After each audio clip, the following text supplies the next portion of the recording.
বর্তমান এই সময়ে এসে যদি আপনি 2400 থেকে 3000 টাকা বাজেটের মধ্যে পাওয়ার ব্যাংক নেওয়ার কথা ভাবেন, সাথে থাকতে হবে আবার 1 বছরের অফিসিয়াল ওয়ারেন্টি, তাহলে আপনি কিন্তু এই দুইটা পাওয়ার ব্যাংক দেখতে পারেন। প্রথমত রাখতে পারেন QCY PBW10A 10,000 mAh 20 watt fast charging power bank. খুবই কম্প্যাক্ট একটা ডিভাইস, বেসিক্যালি ম্যাক্সেফ ইউজারদেরকে টার্গেট করে এই পাওয়ার ব্যাংক, যা আপনি খুব ইজিলি ক্যারি করতে পারবেন। আর এটা কিন্তু বেশ ভালোভাবেই আমার ম্যাক্সেফের সাথে আটকে যাচ্ছিল, যা আমার কাছে ভালোই মনে হয়েছে। চার্জিং এর জন্য থাকছে USB Type-C পোর্ট, আর এই Type-C পোর্টের মাধ্যমেই কিন্তু আপনি 20 ওয়াট PD আউটপুট পাবেন। পাশাপাশি এই পোর্টটির মাধ্যমে কিন্তু আপনি আবার আপনার পাওয়ার ব্যাংকে চার্জ করতে পারবেন। আর সবচেয়ে ভালো একটা কথা হচ্ছে এটাতে কিন্তু আপনার কেবল দেয়া থাকবে, সো আপনার এক্সট্রা কেবল কেনার প্যারাও থাকবে না। পাশাপাশি হচ্ছে আপনি এক্সট্রা কেবল ক্যারি করারও প্যারা থাকবে না। আপনি এটা দিয়ে ওয়্যার এন্ড ওয়্যারলেস বোথ সিস্টেমেই ফোন চার্জ করতে পারবেন।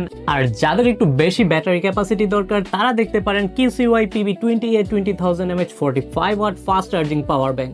আর এর মধ্যে বিল্ট ইন কেবল থাকছে, যার কারণে আপনার এক্সট্রা কেবল কেনার প্যারা থাকবে না। পাশাপাশি এটাতে আরো থাকছে ডিজিটাল ডিসপ্লে, যার মাধ্যমে আপনি এর চার্জিং পার্সেন্টেজ খুব ইজিলি দেখতে পারবেন। আর এর বিল্ট ইন কেবলটা কিন্তু ব্রেডেড, খুবই শক্তপোক্ত, আপনি এটা দিয়ে একদম টানাটানি করতে পারবেন, কোনো প্রকার প্যারা নেই। আর এটাতে 45 ওয়াট পাওয়ার আউটপুট থাকছে, যার কারণে আপনি মাল্টিপল ডিভাইস একসাথে চার্জ করতে পারবেন। এন্ড এটা কিন্তু খুবই পাওয়ারফুল। সো ট্যুর অথবা ডেইলি ইউসেজের জন্য 1 বছরের অফিসিয়াল ওয়ারেন্টির সাথে পাওয়ার ব্যাংকগুলো পারচেস করতে আজই ভিজিট করুন টপটেক জোনের অফিসিয়াল ওয়েবসাইট ttzvd.com এ।